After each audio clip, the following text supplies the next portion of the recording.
Morning, everyone. We're on our warm-up here, and usually a couple miles it takes for me to clear my mind here, ready for the workout. But I want to talk to you about all the reasons why I'm not a good guy to marry or be with. All right, and before you even start judging me here, I'm going to tell you all the reasons why I am. I think we all struggle with this. Am I good enough? Do I have what it takes?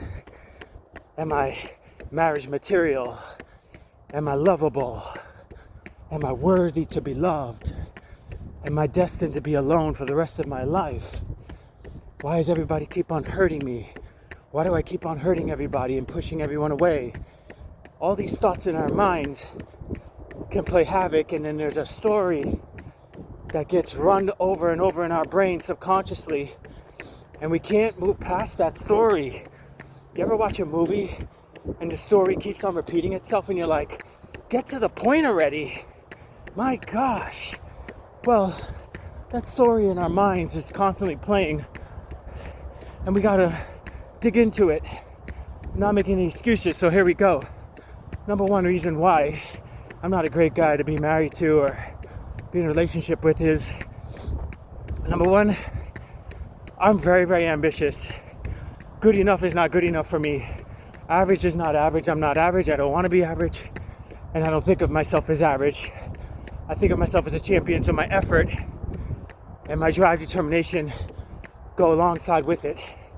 That means there's not a lot of room for any other exterior things of pleasure or fun, or I'm very hard for me to take it easy and sit still and quiet. It's very difficult for me. I get antsy, frustrated if I'm not making progress.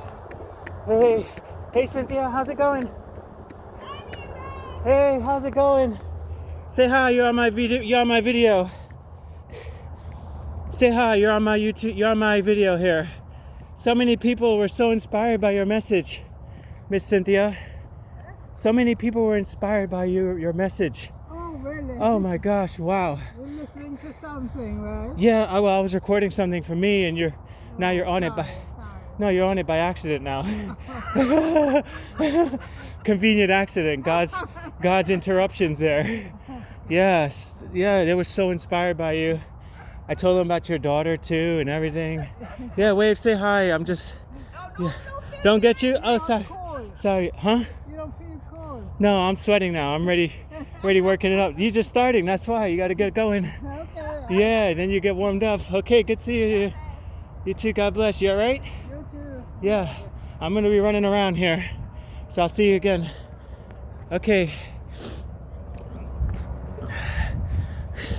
See God's interruptions there? The devil's trying to lie to you and say that you're not good enough and how you're never going to be good enough. And God is here to remind you through me and that reconfirmation right there that you're good enough. I put the ambition in you. I put the determination in you. I put the gifts in you. I put the resolve. I put the sheer fortitude. I put the dream, the vision in your life. I did it. I did it. You thought you were doing it on your own? Moments. You thought you were doing it on your own? You weren't doing it on your own. I'm the one who formed you in your mother's womb. I'm the one who created your body. You thought you're an accident? You're thinking you're an accident? And that you made all these mistakes and this is where you are? And you're an accident? And you did this all on your own? You screwed up your whole life on your own? No, I did it. I'm the one who broke things apart so I can bring things together for you, fulfill you closer and closer to your purpose, to your calling that I've gifted you with and created you with. See that divine intervention that God just did right there? If you don't pay attention, you will miss it. A lot of times I miss it. But number two reason why that it's not good to be with me, marriage material, is that I don't have any excuses, right? And when I'm with somebody, I don't like people that give me excuses. Like, I don't know, for example, when a woman I'm dating or whatever, or used to date, was like, oh, I'm always have to work and da-da-da-da, and, job's so stressful. I'm like, well, why don't you study? Why don't you apply for a different job? Why don't you start your own business? And it sounded good, but the effort and the studying and the resolve and the follow through was not there. And month after month, same excuses, no effort, looking to me to go fix the problem. So what I gotta do? I gotta go create more money. I gotta go build a bigger business. Why? I want to, but I'm not doing it just to satisfy you, so that you don't have to try. Big difference there. So I think I hold people to the fire accountability. Like if I'm striving towards this huge vision in my life, person in my life needs to be on that same vision, helping me, right? So if they're not, they're a boat anchor, and I'm sorry, I just got to do it on my own if I have to, and I'll just come back when I'm done. A lot of women think that's selfishness, but a man that has a vision, a man that's working with purpose, ambition, very hard to come by. And women think that, oh, they're narcissistic or whatever. I'm not narcissistic. It's not all about me. I contribute. I build companies so I could donate. I help people that I don't even blast on it on social media for, but I help them silently. You don't even know about it. I do it to contribute. I don't do it to get anything. I don't need anybody to like me or watch these videos. I like me first. And I love me first. That's really hard for a woman because they were looking for a man to fill them up. And when you get a man that's already filled up, it's not insecure, not struggling, knows his purpose, knows his passion, knows his work, knows his calling. Very difficult because not a lot of people have that. And the last thing is I go dark sometimes. I go dark actually many times when I'm just total complete silence. You know, because I've learned to realize I gotta internalize what I'm feeling so I can process and learn how to get myself better before I start going outside and blasting my mouth.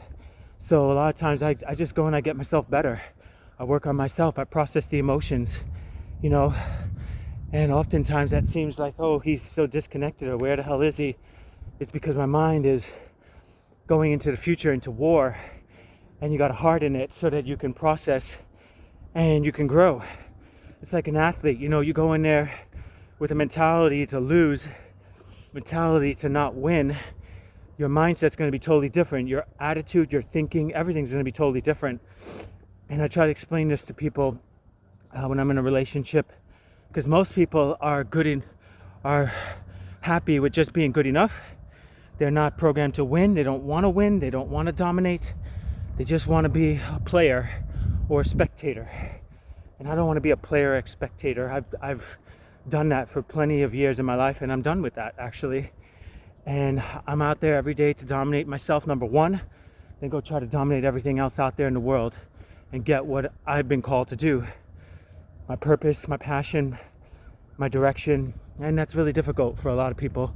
And sometimes that takes a lot of alone time in isolation to grow and to evolve. It's like if you're studying for an exam, you can't study for an exam with a group of your friends hanging out, playing cards and bullshitting and laughing. You will never be able to focus and study. Same thing with every other area of your life that you want to improve. It's called self-development. It's important. And the number one great reason why I'm a great person to be with is everything's possible. I'm a leader. I do better. I work harder on myself, and I'm able to contribute in ways that nobody else can because I work hard and I don't settle. And I always see things as possible, and I love kids. I love people. I love to contribute. I love the Lord with all my heart and soul. And that's what I live for. I don't live for a woman to define me, or kids or marriage to define me. I have the Lord that defines me, and He's first place in my heart and soul. And with that, all things are possible, and people love that. And that's the number one reason why, is I'm not shifting sands of gone today, and that's it. I'm here, and I'm contributing, and I'm doing what I can do so that I can leave a great legacy.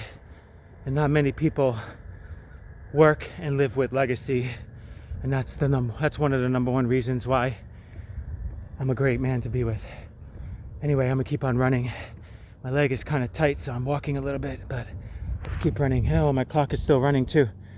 Oh, and my run splits are going to be all screwed up, but who cares? It's a great message. Live free, live amazingly.